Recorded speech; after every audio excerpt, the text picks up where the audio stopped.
on guard, and in gold. Here's your look at the McFarlane Toys DC Multiverse, the McFarlane Gold Label Collection Wonder Woman.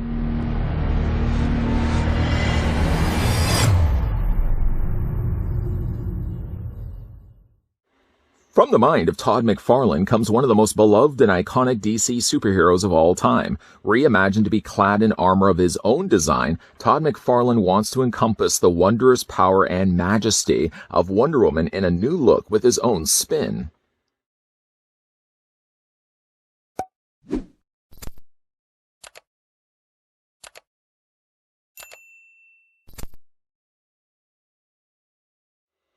Going to have a lot to talk about with the Gold Label Collection Wonder Woman from Todd McFarlane's design. Ahead of that, though, I'd like to thank the folks over at McFarlane Toys that did provide this sample of the Todd McFarlane designed Wonder Woman that we can have a look at in this video. We're going to also, of course, measure off to see how tall the figure stands. Should you be interested to pick this one up for yourself, grabbing my trusty ruler as I do in all these other reviews, factoring the wings that stick out from the side of her headdress, Wonder Woman is 7 3/4 of an inch or 19.5 centimeters tall. Generally is the case with the Gold Label Collection figures, McFarlane's team will re-release the figure in the same mold, with many of the times changing the color scheme of the plastic or paint, sometimes drastically even re-releasing the figure with a brand new head sculpt and different accessories that weren't from the first release. Speaking of the first release, let's slide over a Wonder Woman decked out in gold and bring in the originally looked at Wonder Woman with a little less gold on her. The original Wonder Woman had more of the familiar colors of Wonder Woman, that being the blue, the red, and the gold. A lot of the blue is completely gone altogether with the new release Wonder Woman, instead swapping out a lot of that blue for a very nice metallic gold instead. Colors aren't the only thing that gets swapped out here for Diana. In fact, looking at her trading card, it is completely different than the one that we got the first time, which is this one right here. While it is still, yes, using figure photography, the original Wonder Woman had a further away shot showing the entire figure, while the gold label only gives you basically from the torso up. Paint, of course, yes, changed between the two figures. The description down below hasn't changed at all. It still says Wonder Woman designed by Todd McFarlane. And for those that were hoping that the read-ups would be different on the back, would be disappointed because not only is the real name the same, but the read-up is also identical to one another, with only really being the pictures changed in the top corners. At least if you are collecting the trading cards like I am, for example, at least looking at it from the front, we're getting a different card, and I don't feel like we're getting the case of a samesies, just re-releasing the exact same card again. It would really be difficult anyways to re-release and use this card, because it's completely different of a color scheme anyways. Something that is, of course, samesies, which would be the case across the board when it comes to all the multiverse figures, is the DC display stand. Nothing, yes, has been changed here. I do wish, though, for the gold label stuff, that at least they would have given us a different type of display stand. Not using, of course, a brand new mold necessarily, but if anything, maybe just molding this in a gold plastic, I think would really sell that idea that these are the gold label, the gold standard of figures. But yeah, it's just the exact same display stand. Moving that to the side. Then on to the things that come included with Diana. She comes, first of all, with a shield. And we're going to do the comparisons of both of them now. This is the original shield that came included with the first Wonder Woman. And while maybe the silver hasn't changed too much at all, it's the gold really that has gone a lot darker with this release. This is the one that comes included with the newer figure. This is the one that came with the original figure. Flip it around to the back. It also looks like the straps are identical to one another. Like coloring from the back, I'd be hard pressed to really look at these, making sure, of course, I got them right away. I'd be kind of hard pressed to see these and not think they're not the identical shield. But it's really just the gold itself that is much darker. Kind of more, this is a darker caramel gold. It's more of a lighter yellow gold. I do like the look of this one, though, a lot more. As for her sword, the figure also comes included with quite the broad-looking sword, which is, yes, the same sword that came included with the original Wonder Woman. Like the shield, though, the golds are shared between the two. So you have a more darker gold on the newer Wonder Woman, and a lighter, more yellowish-based gold, kind of more on the original sword. The detail and the sculpting appear to be identical to one another. I can't really expect them either to go in there and start remolding brand new swords. It worked just as well the first sword. I really like the look of the sword. Why not just simply reuse that same mold and get a little bit more mileage out of it? The swords themselves, in both the cases, only fit into one of her hands because the other hand is completely molded shut. It really makes things quite easy actually just to decide which hand you want to use it. It's only really going to be able to go into this hand here. I mean, the sword itself, just taking it out and putting it next to the figure, goes up to about her, elbow? It's a pretty long-looking sword. And then, of course, if you want to display her with the shield, that probably would be something you guys would want to see as well. Being that she only has the closed fist, you're just pretty much sliding the forearm underneath those straps, just like that. I mean, it holds well enough. I mean, it's not going to be sliding out of her forearm anytime soon. And we can go ahead then and grab the sword, attach that into her other hand. Yeah, Wonder Woman's ready for battle. The thing that is missing here on this case of Wonder Woman, I'm just going to put the figure down here for 1 second, is that she doesn't come with the rolled up lasso. Let's get her feet completely straight here. The initial figure, the initial Wonder Woman, why am I having some difficult now times getting her to stand? Let's just lay her down here for 1 second.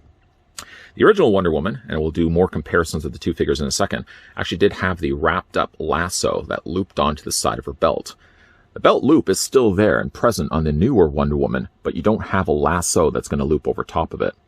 I did have a difficult time with this Wonder Woman keeping the lasso actually attached to that hook. In fact, there was a couple of times that the lasso fell off completely and I had to go around looking on the floor looking for it.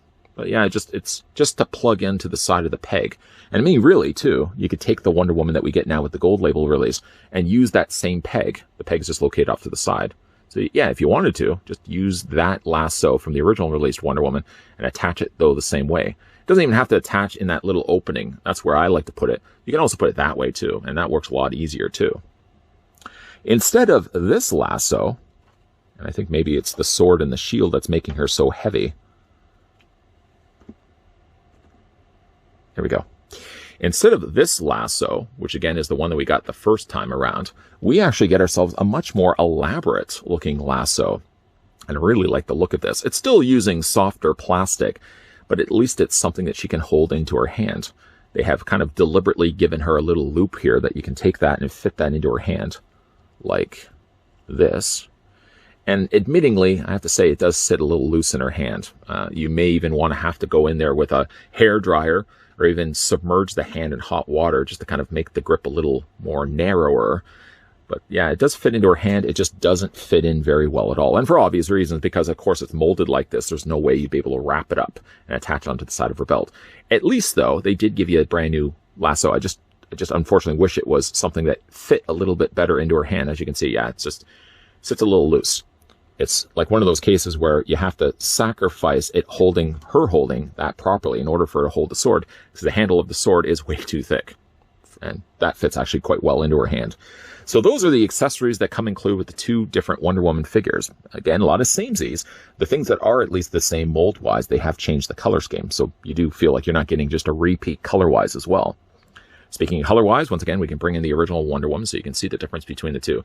And in both, really, the cases, it's a nice-looking Wonder Woman figure. I really like the look of this Wonder Woman the first time we had a look at her. And I think she looks just as good now as a gold label release. One thing that kind of came to my mind while looking at the two figures is that I feel like this Wonder Woman sort of has now gotten the powers of the gods.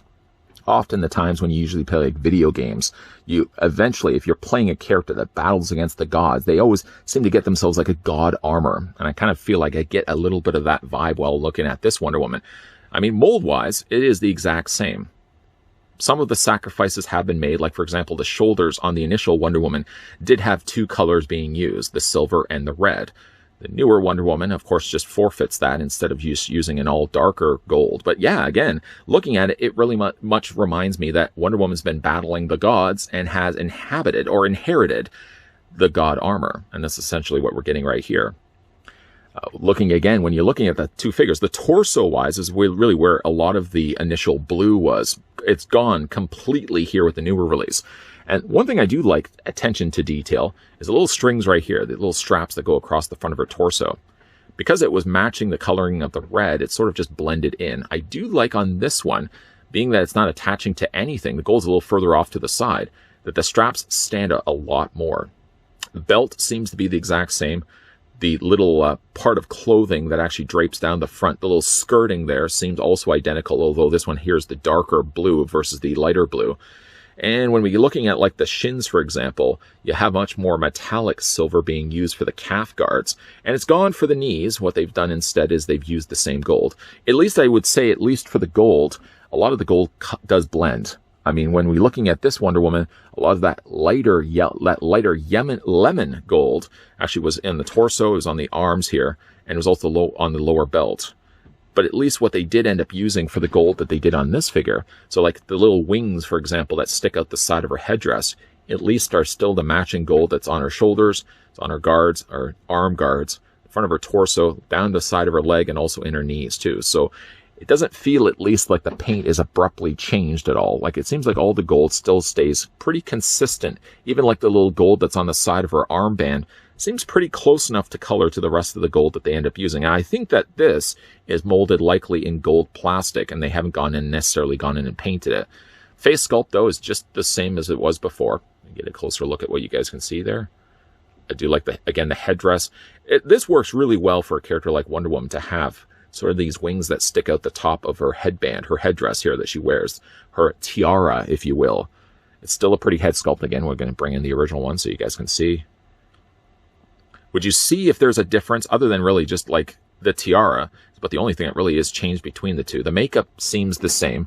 Skin tone also seems identical. And also looks like the coloring of the eyes hasn't changed at all between the two releases. So other than really just the coloring of the wings, the head sculpts are identical. And it's really, again, just the cosmetic changes to the body. For the articulation on this newer Wonder Woman, it's going to be the same as the original one. The head does rotate back and forth. Now, the thing about the head sculpt is still the problem I had with the initial one. When you do rotate it, for the length of the hair that she has, sometimes it ends up resulting in the head popping off the ball joint completely. I mean, it's a simple fix. You just pop it back down onto the ball joint. Head does look down, looks up, and also looks back and forth as well. As for the arms somewhat comfortably come up. You'll sort of see that the shoulder pads get kind of a little crumpled as you bring the arms up, but you can still easily rotate the arms all the way around. The figure does have not a bicep swivel necessarily, but a swivel that serves in the elbow joint. So that does all the work instead of putting the bicep swivel up the top here. Figure does only have a single hinge on the elbow. Figure has a rotation in the hand. We can rotate that all the way around. Figure has an upper torso ball joint as well, a lower torso ball joint also. Legs split out, nice ratcheted joint going for there. You can bring the legs forward, of course, and also back. Figure has a swivel at the top of the thigh, double hinge on the knee, ankle pivot back and forth this way, ankle pivot back and forth this way, and the figure also has toe articulation. You may have already seen this earlier into this review, that the figure, because she does have a smaller footprint, just by the way that they've sculpted a very elaborate looking footwear, it does make for a smaller footprint, and it does have more of a difficult time figure-wise standing up. But again, you do really have the display stands. You can easily use those. That's why they're there after all. It's not just for me to talk about them at the beginning of the reviews. Yeah, use them, absolutely. But again, there's the gold version, the gold label version of Wonder Woman. And again, there's the Todd McFarlane, the originally released Wonder Woman. Really great looking figures. What I like again about this one is that while yes, it doesn't have as much the paint as the original released one does, all the additional warmer, darker golds that they end up using for the figure really kind of gives her that look that she's gotten God armor. I mean, I would have even just called her, considering it's gold label collection, I would have almost even called her God Wonder Woman. I think that would have also been a fun way to market the figure. But yeah, it's just a matter of preference. The mold-wise was good in both the cases anyways. You're getting nothing changed here. The head sculpts are going to be exactly the same. Well, what you're getting here, though, is a lot of new gold that gets brought to the table. A different gold also from the one that we got before. And I really do think that the coloring, that additional gold that they used for the figure's molding, does really enhance what was already a good figure to start off with. Todd McFarlane's designed Wonder Woman gets a brand new coat of paint with her gold label release. For those that have in the past picked up gold label figures and maybe expected that this figure would have come included with a different head portrait than the one we got before, might be a tad disappointed to see that it's the same, in fact, head sculpt that we got with the earlier release. I'm not disappointed in that sense, but yeah, I think there was an opportunity maybe available where they could have given maybe the same head sculpt with a screaming mouth expression instead. I think that would have worked quite well with this body. And while we are getting, yes, the same sword and the same shield, find solace at least in knowing that she gets herself a brand new Lasso of Truth that wasn't available with the first release. This lasso can be actually wielded in her hand. And because unfortunately she only has one hand to wield both the sword and the lasso, in order for her to hold the much broader hilt of the sword, it means that unfortunately she has a harder time to hold the lasso. It sits just a little looser in her hand. You can get it in her hand, and I mean, you can see right now it's holding fine. Banging it maybe just a little bit will result in the lasso falling out, but at least it's something different that this figure can hold that the other figure didn't have in her possession in the first place. It's a great looking figure. I like the first mold in the first place. Or I like the initial mold in the first place. So again, they're not changing too much other than just introducing a whole lot more gold. And I gotta say, the gold looks really well in this figure. It does really much remind me of something you would have seen in a video game where you beat a boss and you sort of inherit their armor. I kind of feel like I'm getting that vibe when I'm looking at this Wonder Woman. She just has beaten a god, and she has now inhabited or inherited the god force into her armor, and that's now given her this gold look instead. Just as good as the figure that we got before. It's just more of a preference. If you like your Wonder Woman with a little more gold that wasn't originally on that figure as much in the first place, then this is a great figure to be picking up and adding it to your collection. A big thank you, though, to the folks over at McFarlane's team that did provide this sample of the Todd McFarlane designed Wonder Woman gold label version that we can have a look at in this review. What do you guys think of the figure? And also, if you already have had picked up the Todd McFarlane designed Wonder Woman, do you think there's enough cosmetically that's been changed to this figure that's still worth the pickup? Let me know down below in the comments section. And hey, now, if you are new to this channel, you're enjoying the content that you're seeing, make sure, first of all, you're hitting the subscribe button down below, turning on, of course, as well, the bell notification so you get those friendly reminders whenever new videos are popping up. And at the very end of this video, as mentioned in the other videos as well, there's always playlists popping up. You'll have your chance to be able to see all the other DC Multiverse reviews I've been covering off over the last couple of years. Lots of content always for you guys to check out. I would certainly encourage, if you guys have the opportunity and a little bit of time on your hands, check out the playlist that's popping up at the very end of this video. We are going to be, yes, looking at more DC Multiverse reviews coming up in the upcoming videos, so make sure you're keeping your peepers peeled to this channel. And as always, thanks for watching. See you guys next time.